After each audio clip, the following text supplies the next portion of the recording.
पे।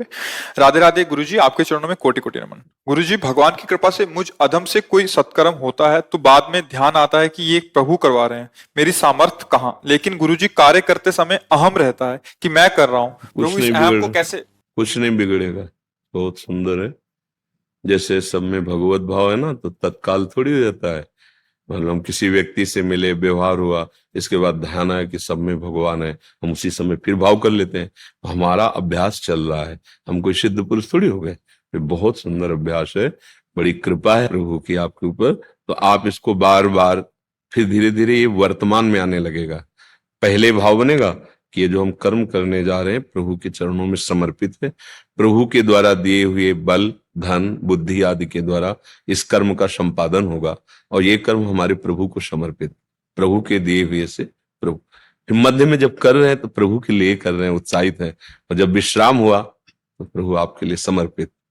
पर अगर हमको पूरा कर्म करते समय नहीं याद आया और बाद में याद आया, 4 घंटे व्यतीत हो गए, तो हम 4 घंटे पूरे को प्रभु के चरणों में समर्पित कर देते हैं, तो आपका समर्पण योग, भक्ति योग आपका चल रहा है इसमें। पर जब प्रवीणता आएगी ना, तो पहले से शुरू हो जाएगा, मध्य में भी रहेगा और विश्राम में भी रहेगा। पर अगर बहुत काल, 4 घंटे 6 घंटे बाद, तो हम साधक है ना, हम तुरंत उसको पूरा का पूरा जोड़ते हैं कि अमुक समय से अमुक तक जो हमारा सेवा कार्य हुआ वो प्रभु को समर्पण माना जाएगा।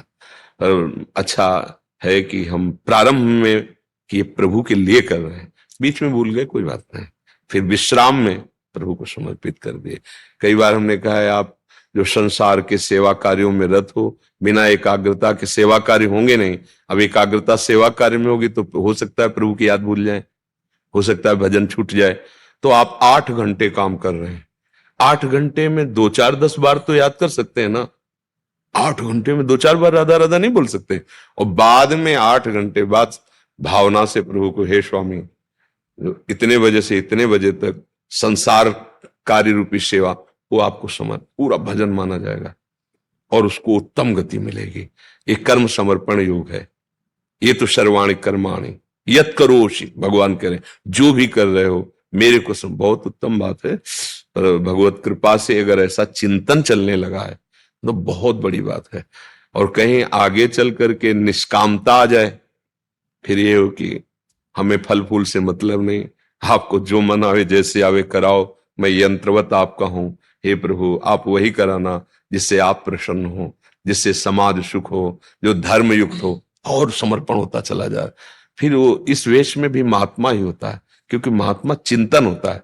दुरात्मा और महात्मा चिंतन पहले होता है, फिर क्रियाएं होती हैं। चिंतन ठीक हो गया, बस बात बन गई, सारी बात चिंतन के।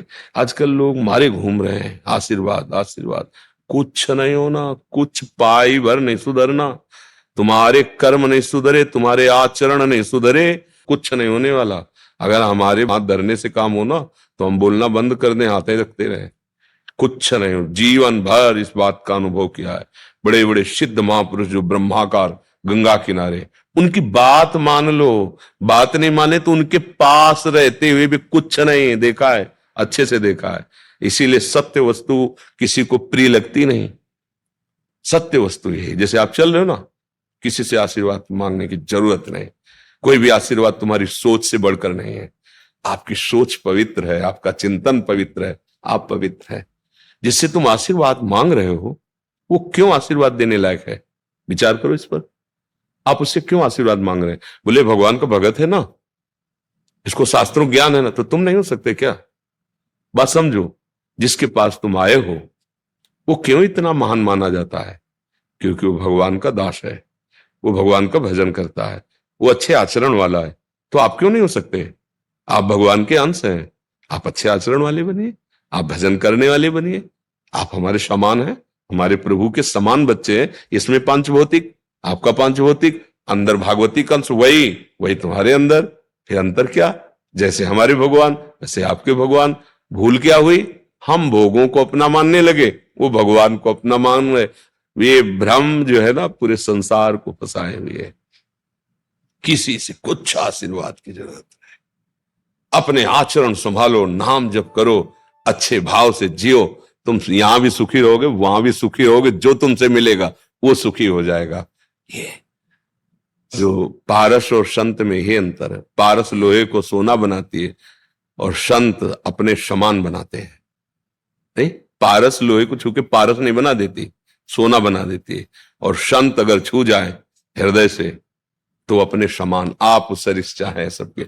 चाहे पैंट शर्ट में रहो, नौकरी करते रहो, पर तुम्हारा स्वभाव, तुम्हारे आचरण, एक बड़ा यार साधु स्वभाव का आदमी है। बात तो यही हुई ना, आचरण पवित्र है ना, व्यवहार पवित्र हुआ ना, मंगल है। अगर अंदर की साधुता नहीं है तो बाहर का वेश भगवान से नहीं मिला सकता। अंदर का अगर भगवत चिंतन परायण है, बाहर का वेश है, तो मानो सोने में जैसे सुगंध। ये तो जगत बंदनी है ही, वेश भी है और उद्देश्य भी है। और आपका वेश नहीं है पर उद्देश्य है, तो आप वही हो, अंतर नहीं है। विभीषण जी का कोई भागवतिक वेश बाहर से नहीं है। भगवान कहे तुम सरीखे संत प्रिय मोरे, तुम्हारे जैसे संत और आपके लिए ही मैं अवतार धारण करता हूं। तुम सरीखे संत प्रिय मोरे, धरो देह नहीं आन नहीं हो रहे। इसलिए बहुत जब आप जैसे नवयुवक प्रश्न करते ना भागवतिक, तो हृदय शीतल होता है कि अभी अभी एक सुधर जाए तो सैकड़ों को सुधार देगा, एक बिगड़ जाए तो रिश्ते नाते परिवार मोहल्ला गांव सबको दुखी कर देता है। नहीं कर देता। मान लो एक आदमी हिंसा किया और उसको पूछा जाता है किस गांव में रहता, पूरे गांव फोर्स से जाएगा। माता पिता परिवार सबको प्रताड़ना मिलेगी, रिश्ते नाते संबंधी वहां नहीं मिलेगा। इसका जीजा कौन, इसका फूफा कौन, इसका मामा, जो जो संबंध है सब। और अगर भागवतिक है तो सबका मंगल हो जाता है। किस गांव का, अच्छा भाई प्रणाम करते हैं इस गांव को, ऐसा व्यक्ति है। अच्छा इस मोहल्ले को, इनके माता पिता को, हर संबंधी को सुख मिलता है। मोहल्ले को, देश, बाहर तो किस बाहर बोले हम भारत के हैं, बस हमारे आचरण पर। ये हम सबके दिमाग में डालना चाहते हैं कि आप इस भूल में मत रहो कि कहीं किसी के आशीर्वाद से आपका मंगल हो जाएगा। ये भूल छोड़ दो। आपको आपका आचरण और आपका चिंतन ही आशीर्वाद है और श्राप है। आप यदि भगवत विरुद्ध आचरण करते हो, विरुद्ध चिंतन करते हो, वही आपके लिए सांप की तरह पीछे लागू रहेगा, आपका नाश कर देगा।